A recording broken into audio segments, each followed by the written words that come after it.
Quran needs the Bible to validate Muhammad, but the moment the Bible doesn't validate Muhammad, Muslims say the Bible has been corrupted. The Quran does not need the Bible to validate itself or Muhammad. This is very laughable coming from a Christian, the same Christians that need the Tanakh, the Old Testament, Jewish scripture, not their own, to validate their own story. But anyways, let's keep going. This is going to be fun.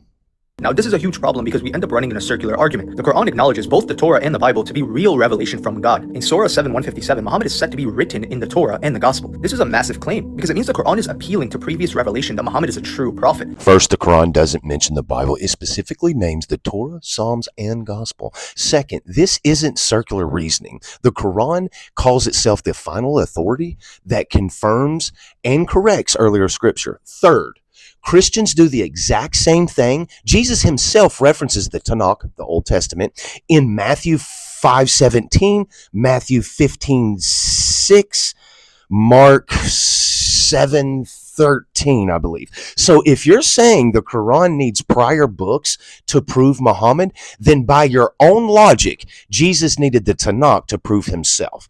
We're not going tit for tat. Your argument just applies both ways, and it's garbage.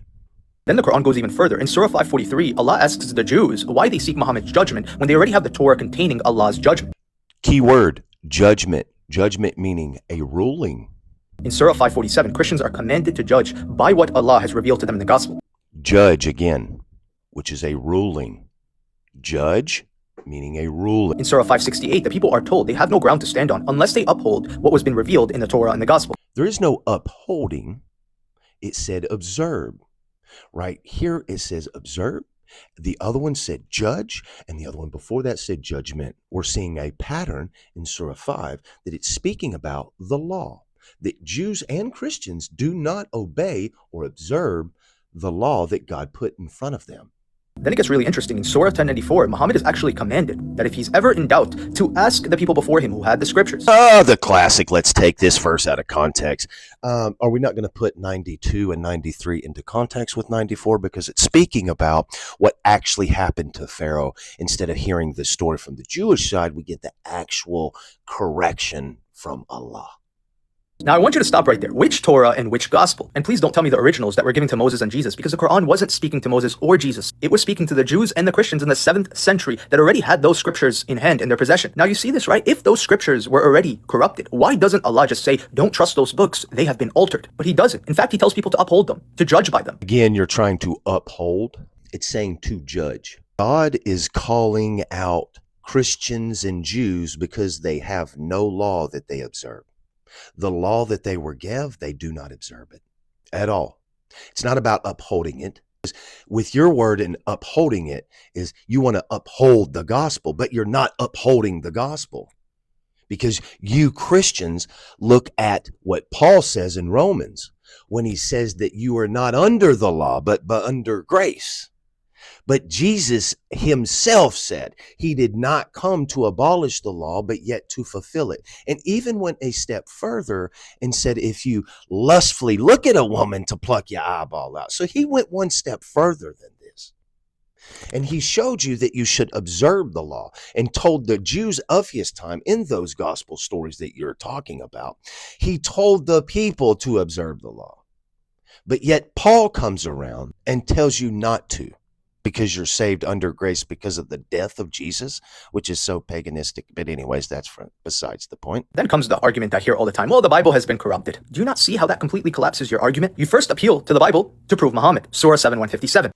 Muslims do not need to appeal again to the Bible for Muhammad at all, period. The Quran is the authority.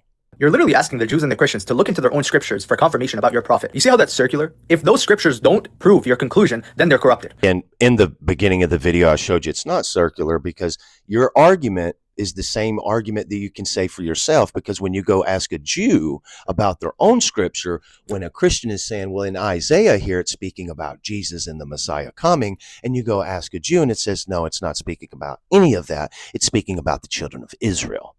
So by your own admission, you're tick for tat, tick for tat, tick for tat. You're not getting anywhere here. I want you to answer these historical questions. Who corrupted the Bible?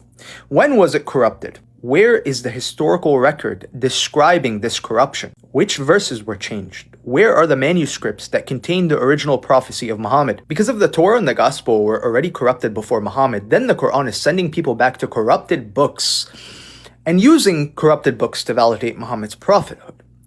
But if they weren't corrupted, then you actually have to deal with what those books actually teach, right? Either way, simply repeating over and over again the Bible has been corrupted doesn't change the dilemma. It actually creates a bigger one. I love the video that you've made. You show that you are uneducated and that you're coming from your own theology. That's why I say you're uneducated. It's fine to have your own theology, but you have to allow a book to speak for itself. That's what you have to allow. Christians don't want to do it. Muslims don't even want to do it. Now, yes, we will go back and forth and speak about our theologies here and there, for sure. That is what we do when we're sharing thoughts and ideas. But at the end of the day, when you're trying to talk about somebody else's book, which is always Christians trying to tell everybody, like the Jews and the Muslims, what their own books speak about. Christians are known for this because they stole the New Testament from the Jewish people and called it their own.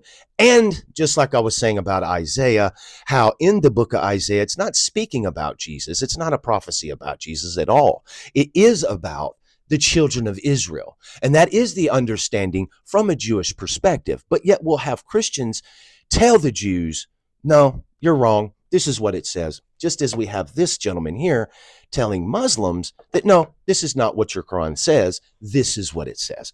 So let's just understand that, because this is what Christians do all the time. But now here's my challenge to you. You don't have one word of what Jesus Christ said or did. Every manuscript that you do have is a 2nd century manuscript. Every church father that you have on record doesn't even date back to the 1st century. None of Paul's letters, none of Jesus's little red words, period. So what you can do, Christians, you and God Logic and Michael Jones and any other Christian out there that wants to challenge me, come get it. Any scholar, any theologian, anybody. You have no words of what Jesus Christ said or did. You have no historical figure that even has a story of Jesus that you can pinpoint. What we have right here in the Quran is a historical figure in the Prophet Muhammad, peace and blessings be upon him. And we can trace his historic